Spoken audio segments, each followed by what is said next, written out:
જી નમસ્કાર. અમારી ચેનલમાં ફરીથી એક નવા વિડીયોમાં તમારું સ્વાગત છે. મિત્રો, તમે બધા મસ્ત હશો, મજામાં હશો. મિત્રો, આવનારી કંડક્ટરની પરીક્ષા માટે ઉપયોગી મોટર વ્હીકલ એક્ટ જે આઈએમપી પ્રશ્નો છે તેના વિશે આ વિડીયોમાં ચર્ચા કરીશું. આવનારી પરીક્ષામાં તમને ખૂબ જ ઉપયોગી સાબિત થશે. તો ચાલો મિત્રો, આ વિડીયોમાં જીએસઆરટીસી કંડક્ટર ભરતી માટે ઉપયોગી મોટર વ્હીકલ એક્ટ જે અતિ મહત્ત્વપૂર્ણ આઈએમપી એમસીક્યુ છે. તો મિત્રો, ચેનલમાં જો નવા હોય તો ચેનલને સબસ્ક્રાઈબ કરી લેજો અને વિડીયોને લાઇક અને શેર કરી દેજો.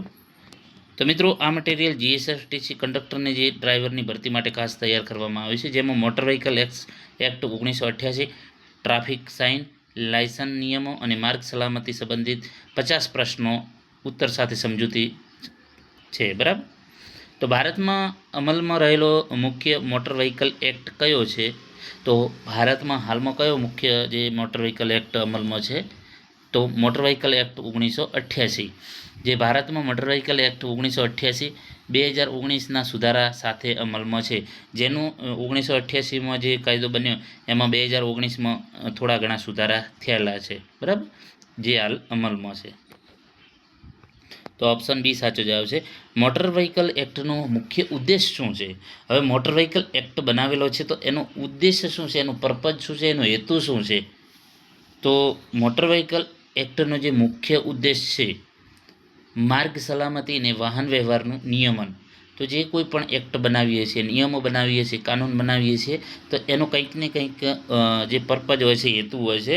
તો મોટર વ્હીકલ એક્ટનો એ હેતુ છે કે જે માર્ગ સલામતી, માર્ગમાં એક્સિડન્ટ ઓછા થાય, બરાબર, માર્ગની જે સલામતી અને વાહન વ્યવહારનું નિયમન સારી રીતે થાય. એટલે કે આ કાયદો અકસ્માત ઘટાડવા અને સુરક્ષિત ટ્રાફિક વ્યવસ્થા માટે બનાવાયો છે. ડ્રાઇવિંગ લાયસન્સ કઈ કચેરી દ્વારા આપવામાં આવે છે? આ પ્રશ્ન પૂછાઈ શકે.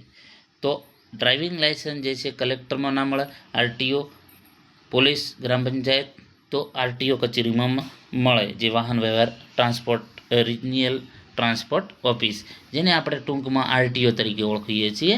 ડ્રાઇવિંગ લાયસન્સ આરટીઓ એટલે કે રિજિયનલ ટ્રાન્સપોર્ટ ઓફિસ, બરાબર, જે પ્રાદેશિક વાહન વ્યવહાર કચેરી. એલએમવીનો સંપૂર્ણ અર્થ શું છે? તો લાઇટ મોટર વ્હીકલ, બરાબર, લાઇટ મોટર વ્હીકલ, એલએમવી. તો એલએમવી એટલે કે લાઇટ મોટર વ્હીકલ એટલે કે હળવા મોટર વાહન. એમસીડબ્લ્યુજીનો અર્થ શું છે? તો મોટરસાઇકલ વિથ ગિયર, બરાબર. આવા ટૂંકા પણ તમને પૂછાઈ શકે કે એના ફૂલ ફોર્મ અથવા તો એનો અર્થ બતાવો. એટલે કે જે મોટર વ્હીકલ સાહિત એટલે કે ગિયરવાળું મોટરસાઇકલ. વાહન ચલાવવા માટે માન્ય ડ્રાઇવિંગ લાયસન્સ હોવું જોઈએ? તો ફરજિયાત. તમારે કોઈ પણ વાહન ચલાવવું છે તો એમાં ડ્રાઇવિંગ લાયસન્સ તમારે ફરજિયાત હોવું જોઈએ. એના પછી વાત કરીશું,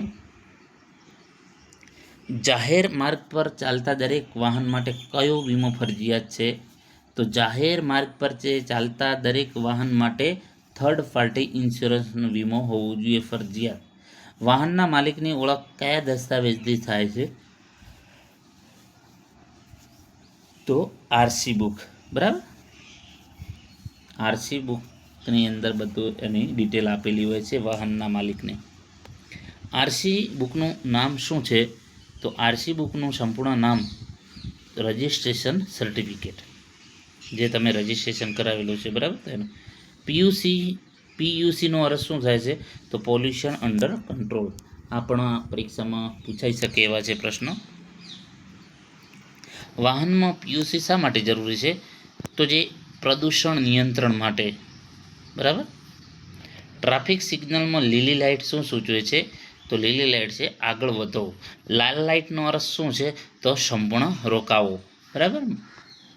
એના પછી પીળી લાઇટ તો સાવધાન રહો, બરાબર. તો આ જે લાઇટો છે એ તમને ખબર હોવી જોઈએ. ઝીબ્રા ક્રોસિંગ કોના માટે બનાવવામાં આવે છે? તો જે રાહદારીઓ છે, બરાબર, એમના માટે. મોસ્ટ આઈએમપી પ્રશ્ન છે. ભારતમાં વાહન રસ્તાની કઈ બાજુએ ચલાવવામાં આવે છે? તો ડાબી બાજુ. ભારતમાં વાહન રસ્તાની કઈ બાજુએ ચલાવવામાં આવે છે? તો ડાબી બાજુ. મોસ્ટ આઈએમપી પ્રશ્ન છે. ઓવરટેક સામાન્ય રીતે કઈ બાજુથી કરવું? તો જમણી બાજુથી. ઓવરટેક જે છે એ જમણી બાજુથી કરો. હેલ્મેટનો મુખ્ય હેતુ શું છે? તો માથાનું રક્ષણ, બરાબર, માથાને રક્ષણ મળે જેથી આપણો જીવ બચી શકે. સીટ બેલ્ટનો મુખ્ય લાભ શું છે? તો અકસ્માતમાં ઈજા ઓછી થાય, બરાબર. વાહન ચલાવતી વખતે મોબાઈલનો ઉપયોગ દંડનીય છે, ગુનો છે, બરાબર, દંડનીય ગુનો છે. નશાની હાલતમાં વાહન ચલાવવું ગંભીર ટ્રાફિક ગુનો છે, બરાબર. અકસ્માત થાય તો પ્રથમ શું કરવું? તો ઈજાગ્રસ્તને મદદ કરવી. સૌથી પહેલું આપણું એ જ કામ હોય કે અકસ્માત થાય તો ઈજાગ્રસ્ત જે થયેલ છે એને મદદ કરવી. ગુડ સમેરિટન કોને કહેવામાં આવે છે? તો અકસ્માતને નિસ્વાર્થ મદદ કરનાર. જ્યારે અકસ્માત થાય તો જે અકસ્માતગ્રસ્ત છે તો એને નિસ્વાર્થ ભાવે જે મદદ કરે છે તો એને ગુડ સમેરિટન તરીકે ઓળખવામાં આવે છે. ઇમરજન્સી વાહનને શું આપવું જોઈએ? તો રસ્તો.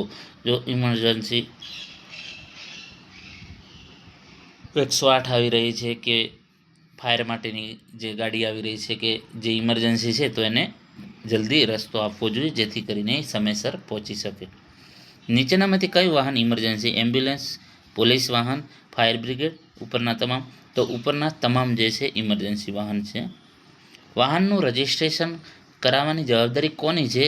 તો વાહન માલિકનું, બરાબર. તો કે દરેક નવા વાહનનું આરટીઓમાં રજિસ્ટ્રેશન કરાવવાની જવાબદારી વાહન માલિકની છે. નવા વાહનને સૌપ્રથમ કયું પ્રમાણપત્ર આપવામાં આવે છે? તો રજિસ્ટ્રેશન સર્ટિફિકેટ, આરસી, બરાબર.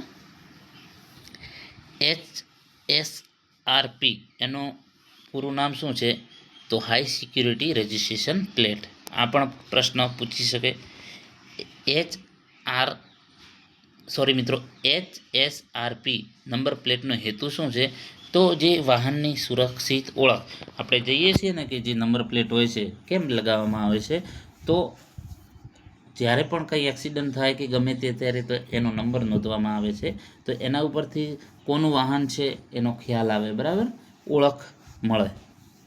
વાહન વેચ્યા પછી માલિક પરિવર્તન ક્યાં નોંધાવવું પડે છે? માલિકી પરિવર્તન તો આરટીઓમાં તમારે જવું પડે છે. ડ્રાઇવિંગ ટેસ્ટ કોણ લે છે? તો આરટીઓ અધિકારી. લર્નિંગ લાયસન્સનો મુખ્ય હેતુ શું છે? તો ડ્રાઇવિંગ શીખવું. લર્નિંગ લાયસન્સનો મુખ્ય હેતુ છે ડ્રાઇવિંગ શીખવું. લર્નિંગ લાયસન્સ ધરાવતા વાહન પર કયું નિશાન લગાવવું ફરજિયાત છે? તો એલ, બરાબર. જે લર્નિંગ લાયસન્સ શીખે છે તો એ નિશાન કયું લગાવવું? તો એલ. ગિયર વગરના 50 સીસી સુધીના વાહન માટે ન્યૂનતમ ઉંમર કેટલી હોય છે? તો 16 વર્ષ, બરાબર, ગિયર વગરના વાહન.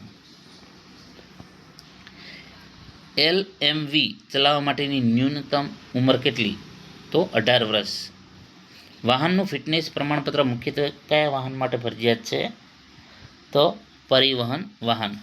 વાહનનું ફિટનેસ પ્રમાણપત્ર જે ટ્રાન્સપોર્ટ વાહન છે એના માટે ફરજિયાત છે.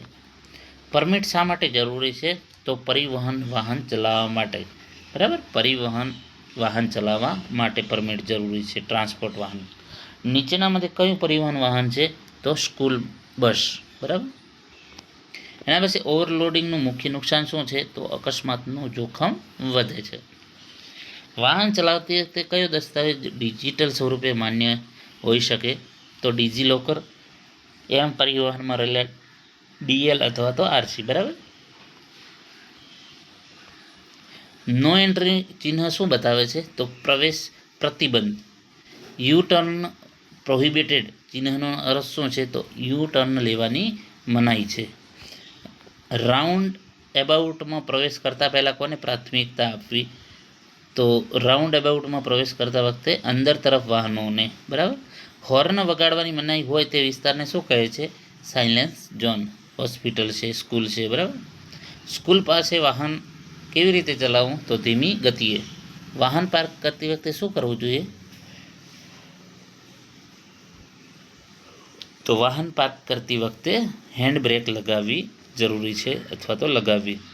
ધુમ્મસમાં કઈ લાઇટ વધુ ઉપયોગી છે? તો ફોગ લાઇટ. વરસાદમાં બ્રેકિંગ અંતર સામાન્ય રીતે વધે છે. વાહન ચલાવતા પહેલાં શું તપાસવું જોઈએ? તો બ્રેક, ટાયર, લાઇટ, ઉપરના બધા. તો ઓપ્શન ડી સાચો જવાબ છે.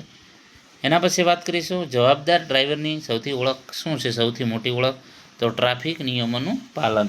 તો જવાબદાર ડ્રાઈવરની જે મુખ્ય ઓળખ છે ટ્રાફિક નિયમોનું પાલન. તો મિત્રો આજે આવનારી પરીક્ષામાં ખૂબ જ ઉપયોગી સાબિત થશે હેલ્પર અને કંડક્ટર ને ડ્રાઈવર માટે. તો મિત્રો નેક્સ્ટ બીજા પણ વિડીયો આવતા રહેશે, એ પ્રમાણે તમે તૈયારી ચાલુ રાખો. વધુમાં વધુ આપણે વિડીયો બનાવીશું જેથી આવનારી પરીક્ષામાં તમને ઘણો ફાયદો થશે. અને વિડીયો વધુમાં વધુ શેર કરો જેથી કરીને બીજા ભાઈઓને પણ મદદ મળે.